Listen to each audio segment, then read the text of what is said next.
What are the signs of needing a knee replacement?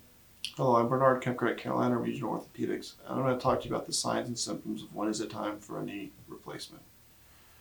When is it time for a knee replacement depends on how you're doing as a patient and how your pain is doing with your arthritic knee.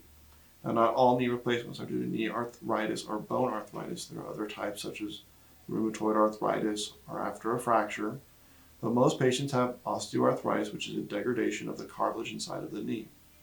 This leads to a stiff, painful, swollen knee. Most people with knee arthritis are doing modalities or treatments such as injections, anti-inflammatories, topical creams, and physical therapy. After a while, these will begin to fail, and unfortunately, knee arthritis will only get worse with time. As knee arthritis gets worse with time, the stiffness and swelling will only increase. My recommendation is if you are failing these modalities and you are safe enough for an orthopedic elective procedure such as a knee replacement, that a knee replacement can be a life-alternately excellent procedure for you.